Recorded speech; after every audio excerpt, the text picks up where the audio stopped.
Entre mai et juillet 2013, les équipes du MEDEF Saône-et-Loire ont rencontré près de 40 salariés d'entreprises du département, de toutes catégories socio-professionnelles confondues. Tous ont répondu aux mêmes questions sur le sujet tabou qu'est le handicap. Ce recueil de témoignages est ce film de paroles. Des paroles honnêtes, diverses et authentiques, pour regarder en face, sans préjugés, ce que nous pensons tous du handicap aujourd'hui.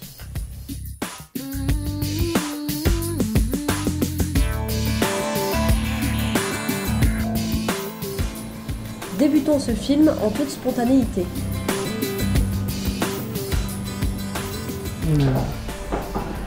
Aux personnes qui sont handicapées comme moi ou plus handicapées que moi, il y a toutes sortes d'handicapés. Handicap, je pense à... Dans un fauteuil, avec des cannes. L'image concrète, je vois un fauteuil roulant, très clairement. Fauteuil roulant. Chaise roulante, fauteuil roulant, oui. Ouais. Alors comme ça, je pense tout de suite à fauteuil roulant. La première image qui nous vient, c'est une personne en fauteuil roulant. Comme tout le monde, fauteuil roulant. Donc il lui manque un bras, ou il lui manque quelque chose, ou il lui manque une jambe, ou il est en fauteuil roulant, forcément, là, je pense qu'il est handicapé. Alors, comment je me représente une personne handicapée C'est dur comme question, ça. Comment représenter? Ça se voit pas spécialement. Et des personnes, entre guillemets, différentes de nous, quoi. Personne qui se trouve en difficulté dans les gestes de la vie courante ou dans les gestes d'une vie professionnelle. Je pense à quelqu'un qui a besoin d'aide. Je n'ai pas d'image concrète, c'est très différent, il y a tellement de diversité, je n'ai pas d'image concrète. Bon, il y a les handicapés lourds et puis les handicapés légers, on peut dire. Il y a des personnes handicapées pour lesquelles le handicap se voit, d'autres pas. On va avoir après tout ce qui est handicap non visible, où on va retrouver le boulanger qui est allergique à la farine. Problème de hanche ou problème auditif, au niveau du langage. Problème de dos, problème carpien et puis... Ça peut être la surdité, ça peut être des allergies, ça peut être la dyslexie, ça peut être... Celui qui a des difficultés à discuter, tant qu'on ne sera pas en communication avec lui, on ne pourra pas se rendre compte. Les patients dialysés sont en situation de handicap, voilà. Je crois que l'alcoolisme doit être considéré comme handicap également. Donc alcoolisme. Peut-être le diabète ou un truc comme ça des fois? Ouais, éventuellement, ouais. Handicap, ce sera plutôt les défaillances mentales peut-être. Bon. Après, sur le handicap psychique, alors j'irais plutôt vers la trisomie. Les psychoses, la schizophrénie, les troubles du comportement. Et la dépression. Handicap, à quoi je pense? À différence. À restriction. Adaptation.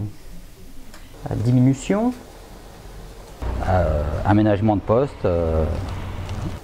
À autonomie. Difficulté à trouver du travail. Mais en fait, que sait-on véritablement du handicap? Essayons des questions simples pour voir.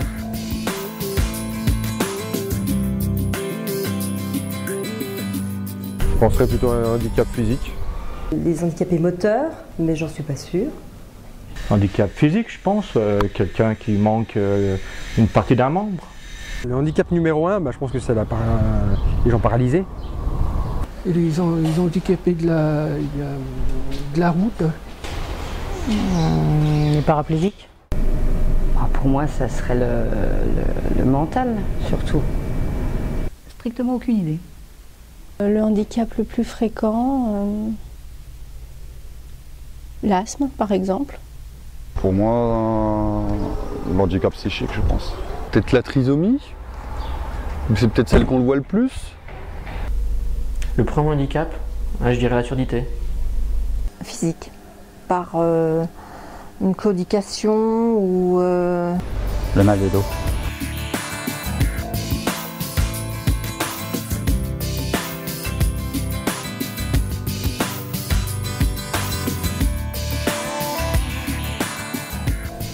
ça fait beaucoup de personnes. Une personne sur deux. Comme ça paraît gros. Après, il faut voir ce qu'on met dans le terme handicap. Si on met tous les mal de dos, oui, non, ça paraît pas tant que ça. Après, si on parle d'handicap un peu plus lourd, oui, ça paraît beaucoup. Je pense que oui, parce qu'on en voit déjà de plus en plus. Et soit les accidents de la vie, soit de naissance, soit c'est vrai qu'il y en a de plus en plus. Une personne sur deux? Bah oui, si vous dites que le plus gros c'est le mal de dos, forcément oui. Une sur deux, je pense que c'est pas exagéré. Dès qu'on se blesse, dès qu'on se fait mal quelque part, enfin, on est handicapé pendant un certain temps. Une personne sur deux? Oui, je pense que oui, à travers toutes les pathologies qu'on peut développer, les accidents qu'on peut avoir au cours de la vie. Je pense que c'est vrai. Je pense que c'est vrai parce qu'aujourd'hui il y a beaucoup de handicaps. Ça me paraît énorme, ça me paraît surprenant, mais pourquoi pas finalement? Ça me paraît énorme, ouais. Ça me paraît très énorme, ouais. J'aurais dit une sur 10, mais une sur deux, non.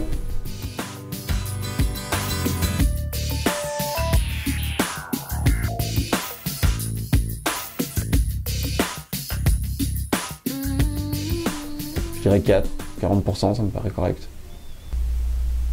3. Moi, je dirais de naissance 0.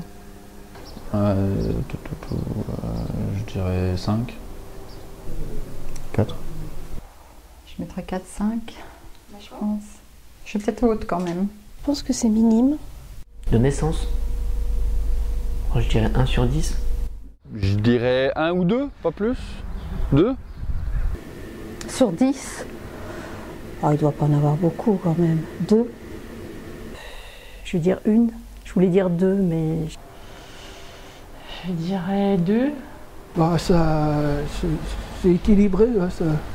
Je dirais 3. Moins de la moitié, 4.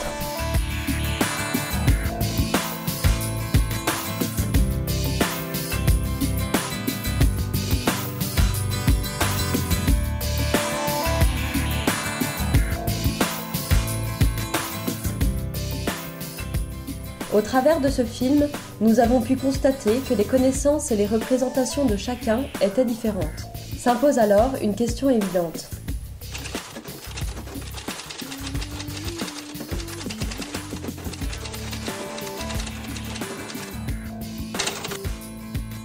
Non. Oui, je travaille donc avec des personnes handicapées.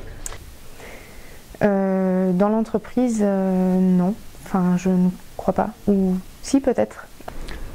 Oui, je pense que oui, on a des personnes handicapées chez nous. Ici, non. Je suis le seul handicapé ici. Non, je ne travaille pas avec des travailleurs handicapés au sein de mon équipe en l'occurrence. Ou alors, je ne suis pas informée.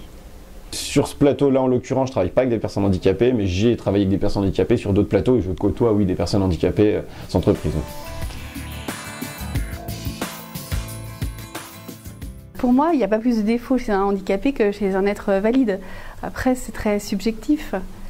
Le fait de ne pas égaler quand même les personnes valides, ça les frustre et ils se révolteraient peut-être plus facilement.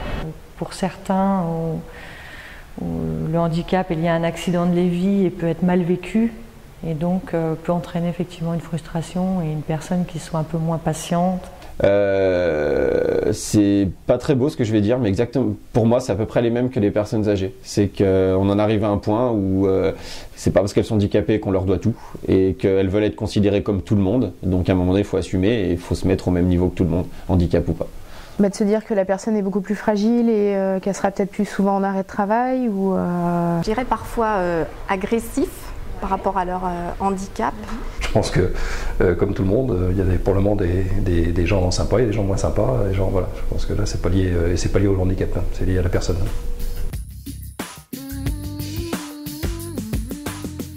Plutôt courageuse, plutôt volontaire. Je dirais l'ouverture d'esprit, s'adapter dans l'environnement. Aucune qualité ne me vient comme ça à l'esprit. Parce que pour moi, c'est des personnes qui sont tout à fait comme vous et moi. Je pense que ce sont des gens qui sont très forts mentalement. Persévérante, optimiste et puis combattante. Ça va dépendre du handicap, je pense, mais Donc on dit que les gens qui sont atteints de la maladie de la trisomie 21 souvent ont un affectif plus développé. Pour les personnes aveugles qui ont plus de sens au niveau du toucher ou de l'ouïe. Moi je dirais volontaire, souvent. Un grand désir de vivre et oui, une façon de voir le verre plein qui nous ferait du bien de temps en temps, je pense.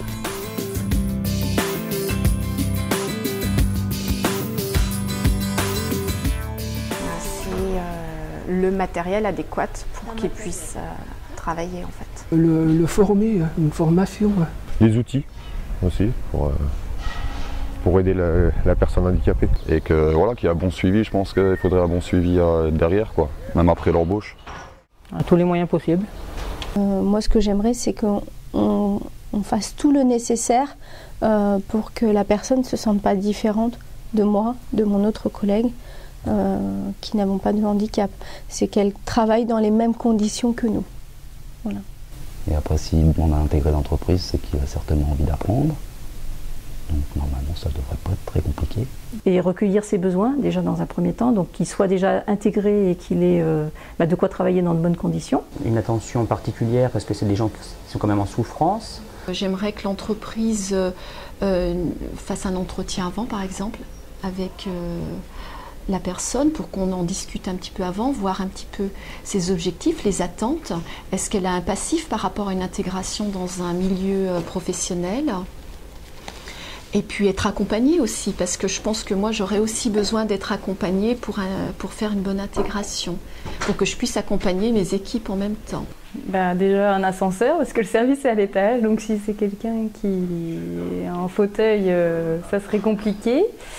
Déjà connaître exactement son handicap, qu'on puisse l'aider au maximum à s'intégrer sur le poste.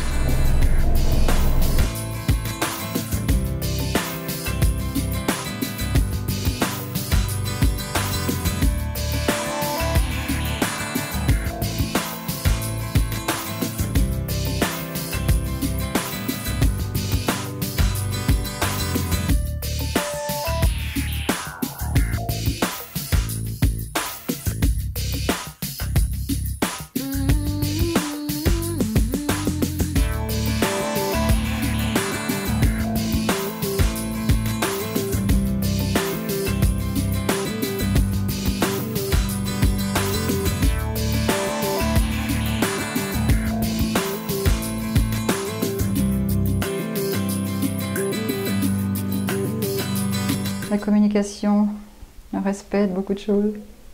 Ce qui manque dans le monde, c'est la compréhension. Il faudrait que les gens comprennent le handicap des autres et ne le montrent pas forcément que du doigt.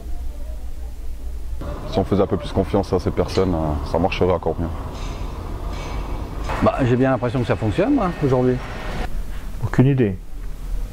Joker. Je pense que les recruteurs devraient prendre le temps quand même de recevoir des personnes handicapées. Je pense que ça doit venir une motivation des entreprises.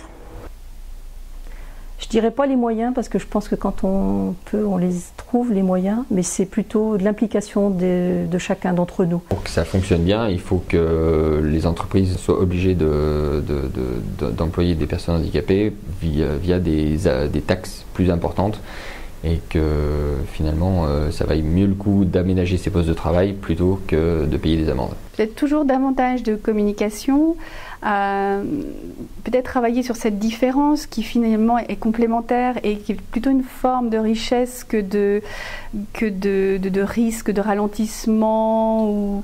Il y a pas mal encore de boulot à faire avec les handicapés. Qu'est-ce qui manque pour que ça fonctionne? Je pense qu'il ne manque pas grand-chose, parce que je pense que, en tout cas pour des moyennes et surtout grandes entreprises, les moyens sont mis en œuvre. J'écarte vraiment les TPE, parce que je pense que les TPE sont bien loin de leurs soucis quotidiens, le handicap, et que là pour le coup, c'est l'impression que j'ai, qui est peut-être vraie ou pas, mais je pense qu'il y a effectivement peut-être plus de chômeurs en situation de handicap, et que parmi eux, je pense qu'il y a un manque de qualification, un manque de formation qui est important, et j'ai plutôt l'impression que c'est ça qui leur ferme les portes plus que leur handicap aujourd'hui. Les entrepreneurs jouent le jeu. simplement.